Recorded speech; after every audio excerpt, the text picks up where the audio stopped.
Segunda carta de Paulo a Timóteo. Louvado seja Deus. Capítulo 2, segunda carta de Paulo a Timóteo, capítulo 2, versículo 3, 4, 5. Louvado seja Deus. Aleluia. Diz assim a palavra de Deus: sofre, pois, comigo as aflições, como bom soldado de Jesus Cristo. Ninguém que milita se embaraça com negócios dessa vida, a fim de agradar aquele que o alistou para a guerra. E se alguém também milita, não é coroado se não militar legitimamente. Amém? Podem assentar. Louvado seja Deus. Obrigado ao Senhor por essa oportunidade. E além do frio normal que nós temos da temperatura, eu também estou com o peso da responsabilidade de trazer a palavra. E sendo bem sincero, é uma palavra dura nessa noite que Deus colocou no meu coração. Só que toda palavra que vem do céu, ela pode ser dura, pode ser o que for, mas ela vem para edificar.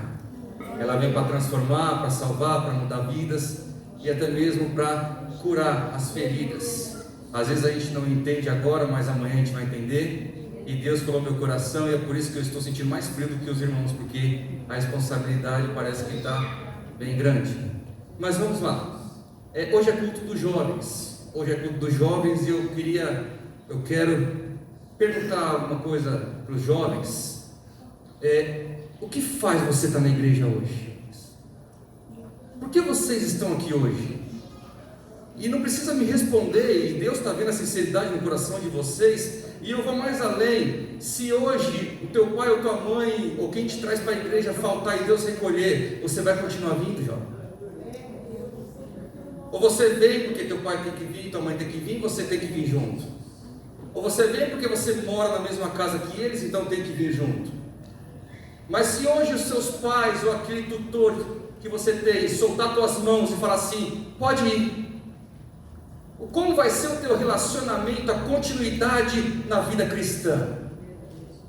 Será que você está preparado para continuar tendo uma vida cristã, longe dos ataques do maligno que todo dia a internet, a televisão, o mundo ataca as nossas vidas, tentando nos desviar do foco que é o céu?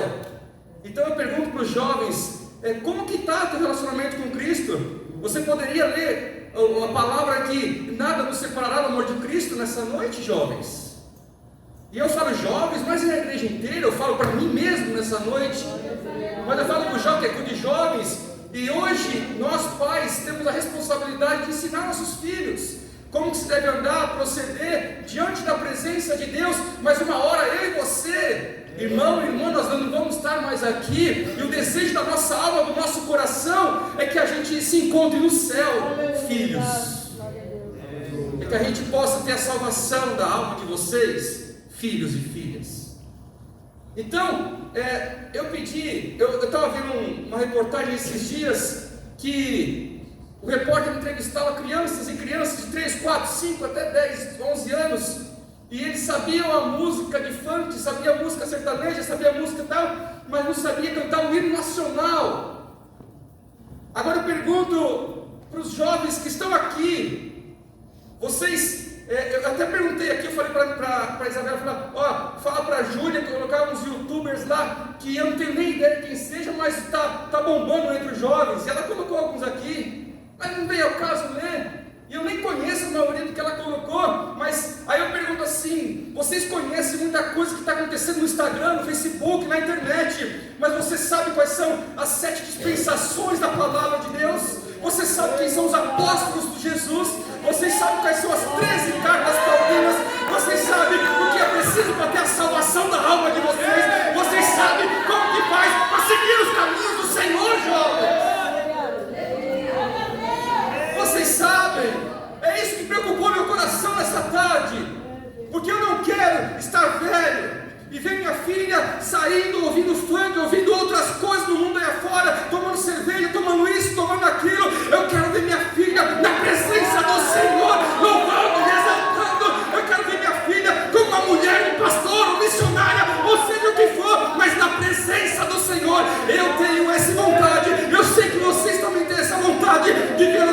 crianças, que a gente luta, que a gente dá a vida para que continue tendo a salvação na vida delas. É por isso que Deus colocou essa mensagem no meu coração. Porque está na hora da gente se parar de se distrair com as coisas da vida. Aí Paulo vai dizer a Timóteo: ninguém que milita, ou seja, ninguém que luta por Cristo, ninguém que está se alistado no exército, ninguém que aceitou Jesus verdadeiramente, ninguém que tem o Espírito Santo de Deus na alma, ninguém se embaraça com os negócios dessa vida. Porque o diabo, ele tem uma série. Tem pessoas que falam que o diabo, ele não pensa, ele tem sabedoria. O diabo é paciente. O diabo, ele vai de fininho. O diabo, ele usa sapatinho de algodão. Ele não entra para derrubar com tudo. Não. Ele espera o tempo que for necessário. Mas que ele quer acabar com a família, com nossos filhos, com o nosso casamento. E principalmente nos arrancar a salvação. Que ele já está condenado, mas nós temos a oportunidade de morar eternamente com o nosso Cristo. Ele não aceita, ele quer derrubar. Então as pessoas acham que o diabo não tem sabedoria. Ele tem. Então, não sei, os irmãos que é mais crente aí, há 20 anos, 30 anos. Antigamente todo culto, os pastores aqui vão lembrar, tinha manifestação de demônio. Não sei se vocês lembram. Para tentar tumultuar o culto, para tentar tumultuar a palavra, para tentar tumultuar. Acabou esse negócio. A autoridade que Jesus deu para os servos, os verdadeiros servos, fazia com que expulsasse esses demônios. E o nome do Senhor era glorificado quando era expulso. O diabo tentou outras alternativas. A maior alternativa que ele tem agora, que ele está usando, e que parece que está dando certo, sabe o quê? Distrair. Não tenho tempo, não tenho isso, não tenho aquilo. Sabe uma coisa que eu reparei hoje? Eu posso estar contando errado, mas hoje a gente louvou 13 hinos. Glória a Deus. 13 hinos. Pastor, mas louvar é maravilhoso. Eu não tenho esse dom. Se eu cantar aqui, não fica um na igreja. Mas louvar é lindo. Mas por que nenhum jovem que teve oportunidade chegou aqui e deu uma palavra?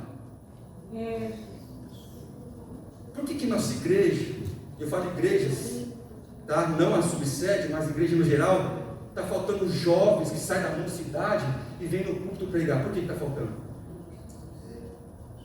Aleluia! Agora, meus irmãos, quando eu for velho, não conseguir mais falar, não conseguir mais andar, se Jesus não tiver voltado, eu não quero ser pastoreado por alguém que conhece esses funkeiros, oruanos, esses youtubers, não sei das quantas, que sabe tudo sobre eles. Eu não quero ser pastoreado por eles.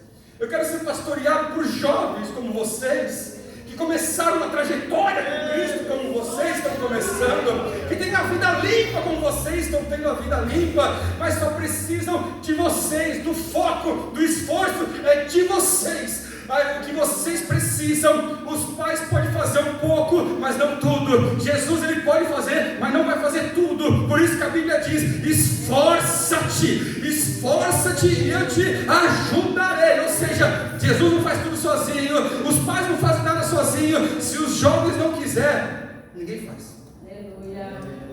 Aí eu pergunto para vocês: pastor, mas 13 hinos, maravilha, glória a Deus por isso. O hino serve para quê? O hino serve para o coração quebrantar, a gente exaltar a Deus, glorificar a Deus. Mas o firme fundamento é a palavra do Senhor. Sabe o que parece muitas vezes? Eu vou falar, sabe o que parece muitas vezes? Me pegou de surpresa, louva o hino. Me pegou de surpresa, vamos cantar. E tem muitos que cantam aqui, que não ensaiam em casa. Tem muitos que cantam aqui, que não falam: Senhor, põe um hino no meu coração, porque quando eu louvar, alguém na nave da igreja vai ser impactado por esse louvor. Não faz isso. Mas eu tenho essa oportunidade, então vamos louvar, só para falar que eu não aceitei a oportunidade. Porque a palavra, quando é pregada, você precisa de esforço, oração, consagração, jejum, monte, madrugadas, ler a palavra, estudar, e exige muito esforço. Por isso que quase ninguém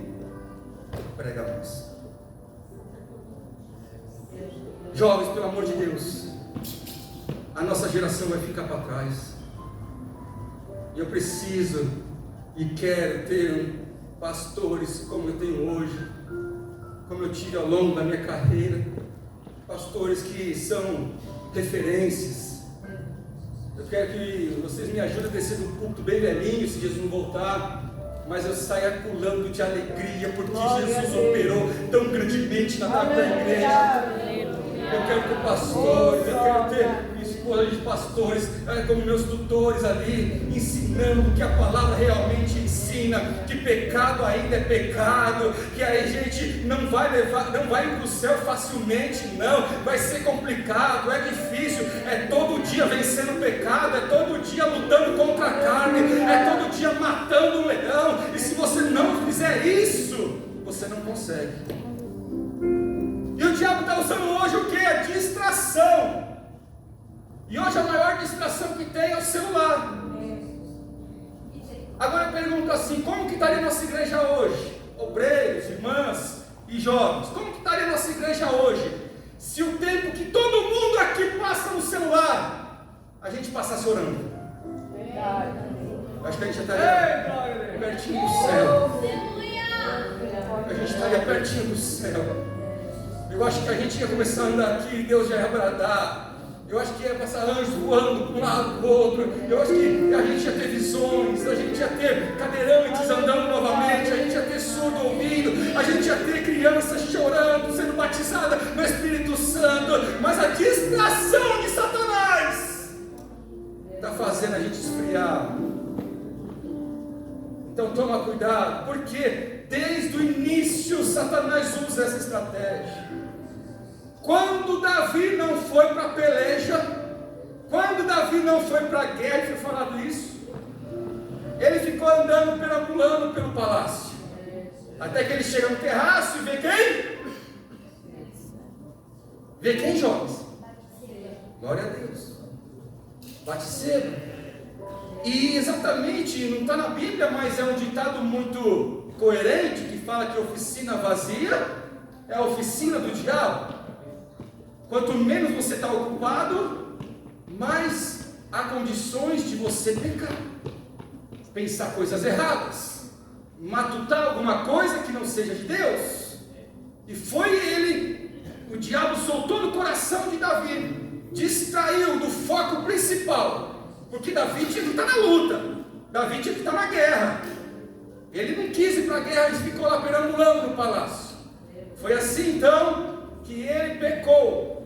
E por misericórdia do Senhor, que até hoje nos envolve, não perdeu a presença do Espírito Santo, mas as consequências que tiveram, perdeu o filho, perdeu a graça naquele momento, teve medo, chorou, ele ficou contristado, ele ficou aflito, angustiado, por causa de um pecado, de uma distração, que ele perdeu o foco. Jovens, o nosso foco nessa noite, irmãs, o nosso foco nessa noite, obreiros, o nosso foco nessa noite não é horizontal, o nosso foco nessa noite é vertical, é no céu. Se a gente parar de olhar para o céu, a gente não vai conseguir a nossa salvação. Se a gente parar de olhar para o céu, parar de olhar para Jesus, a gente não vai suportar as lutas que nós passamos aí. Sabe por que você está de pé, irmãs? Muito joelho no chão. Sabe, obreiros, porque vocês chegaram até aqui, não foi amiguinho que consagrou, não, pelos humanos, não, foi Deus que usou vocês, quando vocês oravam no monte, nas madrugadas, quando vocês choravam, quando vocês buscavam a minha palavra, e cada vez mais, é isso que está acontecendo. A nossa geração, mas tem uma história, tem uma raiz. Jovens, começa a criar raiz com Deus, começa a falar: Senhor, o que o Senhor tem para mim, Senhor?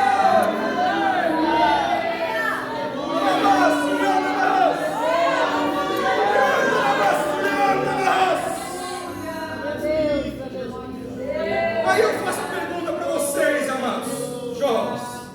Aleluia. Aleluia, Jesus. Você está estudando? Aleluia. O que você quer ser quando tiver adulto? Jesus maravilhoso. Tem gente que vai já estar decidido: eu quero ser médico, eu quero ser isso, eu quero ser engenheiro e outras coisas. Agora eu falo: jovens, Qual que é o teu plano daqui a um tempo? O que você quer ser na obra de Deus? Aleluia. Vixe.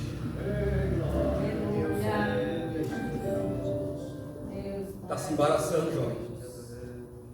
Está se embaraçando com as coisas dessa vida.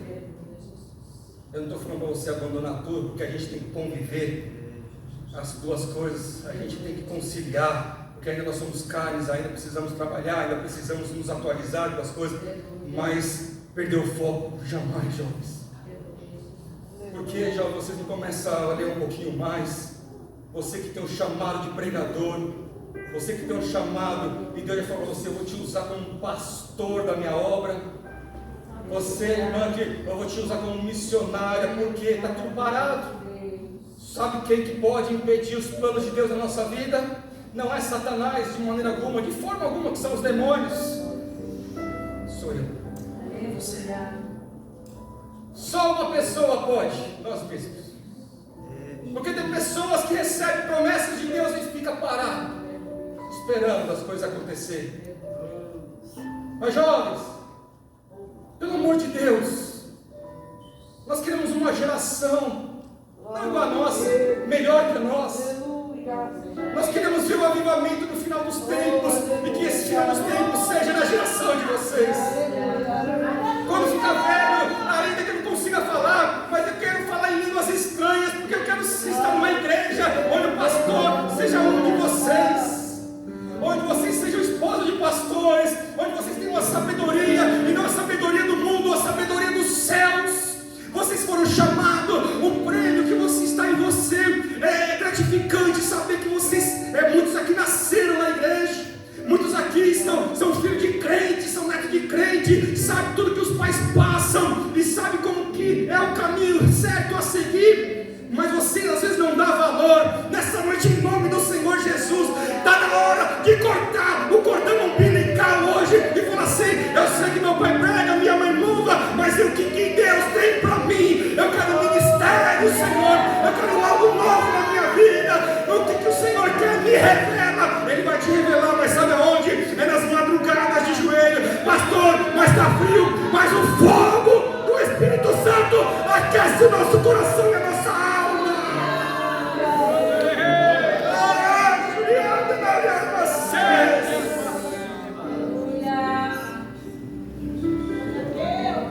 Dá até 9 a 46. Vocês estão, nossa, essa está pura, hein? Não é que está dura, acredite. A gente aqui, as irmãs, os obreiros, a gente quer encontrar vocês no céu com a gente. E se a gente não pregar, o mundo vai pregar o que não pode para vocês. Então, pelo amor de Deus, o que vocês estão fazendo que desagrada a Deus, para de fazer. O que vocês estão fazendo, que o Espírito Santo fala: chega um pouquinho disso aí, vai orar um pouco. Para, pelo amor de Deus. Aquilo que dá vontade de ler a palavra, mas aí eu tenho preguiça. Vai ler a palavra. Porque tudo que você investe na obra de Deus, nada em vão. Eu estava conversando ontem com o meu filho Paulo e falei assim, a gente falava assim: ninguém fica 100% firmão lá, top, 100% a vida toda como crente. Não. Tem épocas que a gente dá uma baqueada, não tem, crente? Ninguém é perfeito. Os pastores aqui, tem época que a gente dá uma baqueada, fica meio triste, fica meio... Só que quando a gente estiver forte, a gente tem que ter depósito. E vocês sabem por que vocês têm depósito hoje? Por causa do joelho dessas irmãs aqui. Vocês têm depósito, Deus tem guardado a vida de vocês por causa dos joelhos desses pastores aqui, ó. Só que quando não tiver mais a voz dessas irmãs e a voz desses pastores, quem vai preencher o depósito para Deus continuar derramando a graça sobre vocês? Se vocês mesmos. Vai ter que começar a caminhar com as próprias pernas. Você quer? Posso dar uma opinião, um conselho para vocês? Faz um dia dessa semana 24 horas sem celular. Aí passa o dia pesado. Tem hora que eu chego da loja assim, eu falo assim: o dia que eu não trabalhar mais com pessoas no relógio, eu vou pegar meu celular assim, vou tacar uma renda bem forte na cabeça dele assim, porque tem hora que eu não quero ver mais celular. Às vezes eu saio do culto assim e falo, deixa eu ver meu celular aqui, torcendo para que não chegue nenhuma mensagem, porque só puxa. Só puxa. 24 horas sem celular, que é uma prova com Deus, está aí, faz aí. Ai, pastor, mas vai chegar um monte de mensagem. Vai chegar, tá bom, vou tirar você, já avisa todo mundo, fala, ó, não vou estar com o celular tal dia. E nesse dia, você vai ver como você vai chegar mais próximo. Quando Jesus foi conduzido pelo Espírito Santo ao deserto, Mateus 4 diz assim, que depois ele jejuou 40 dias e depois teve fome. Quem apareceu? Satanás, o diabo. Ele falou, olha, transforma essas pedras em pães. Você está com fome, transforma em pães. E depois disso ele levou Jesus numa cidade alta, no pináculo do templo, e falava assim, se joga daqui abaixo, e tu dará ordens aos anjos, e eles te tomarão nas mãos. E na terceira vez ele falava assim, levou um monte muito alto, falou, tudo isso te darei se prostrado me adorares. Sabe o que o diabo estava tentando fazer? Distrair Jesus do propósito. Porque se Jesus aceitasse alguma dessas coisas, o nosso carinho para o inferno era certo. Não saia do propósito. Não saia do propósito. Deus tem algo grande na vida de vocês. Vou profetizar aqui que no próximo culto de jovens vai ter no mínimo uns 4 pregadores de jovens. Temos 4 pregadores aqui. Pastor, mas eu não sei falar. Para encerrar, primeira vez que eu preguei, eu me converti com 18 anos de idade. Eu tinha 21 quando eu preguei pela primeira vez. Meridiano. Eu estava congregando em Fernandópolis, tinha uma congregação em Meridiano, e o pastor Daniel, que veio até hoje, Madureira, ele me chamou e falou assim, o senhor vai trazer a palavra. Eu gelei, parecia um urso polar. Fiquei gelado, branco, gelado. E eu cheguei no ouvido dele assim durante o culto, eu falei, pastor, eu acho que eu não vou conseguir, deixa quieto, vamos deixar para outra oportunidade. Aí ele falou, tudo bem, vou pedir para me pregar. Aí aquilo ficou no meu coração. Será eu? Aí eu falei, pastor, ainda dá tempo? Ainda dá tempo, pastor? Ele falou, dá. Ele me passou 8h30, acabava 9 horas o culto. E eu falei, irmãos. Eu falei. E olhei para o relógio, 8h35. Não é assim? Não é assim, pastor? 8h35. Acabou, não sei. Aí eu fiz mais uma oração e entreguei para ele 15 para as 9. Só que eu comecei. Aleluia. Comece. Glória a Deus. A igreja está disposta a ajudar vocês.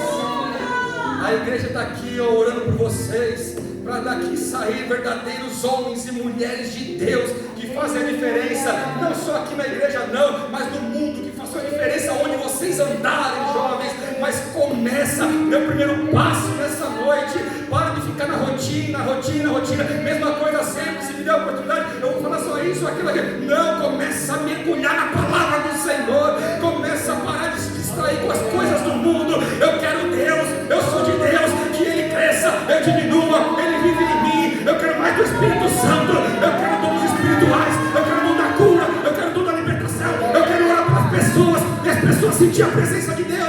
Tem que ter fome de Deus, tem que ter fome, tem que querer orar, tem que querer ir para um monte, tem que fazer um monte de coisa para começar. É o primeiro amor. Lembra do primeiro amor, irmãs? Tudo era Jesus. Não distraia com o celular, não distraia com um namorico furado, não distraia com más companhias, não distraia com pessoas que querem tirar a paz de vocês. Fica focado. O foco é o céu, o foco é Jesus, o foco é o Espírito Santo. É Ele que manda dizer assim nessa noite. Posso fazer uma oração? Vamos se colocar aqui. Aleluia. Deus maravilhoso. Vamos orar. Eu gostaria que a igreja inteira direcionasse as mãos para os jovens, porque eles vão ser o alvo dessa oração. E a gente acredita em vocês.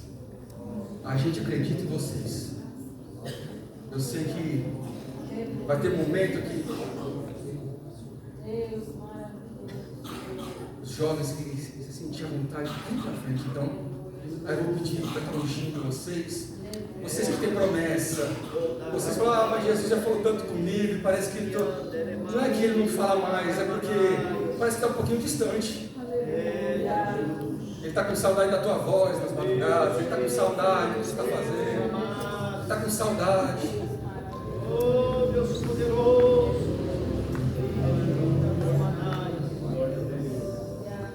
Irmãs, eu preciso que vocês me ajudem. Fazer um cheio do poder, cheio da graça. Se sentir de abraçar os jovens, pode abraçar. Mas vem aqui na frente, faz um ciclo aqui, estendam as mãos sobre esses jovens. Eu sei que vocês são referência para esses jovens.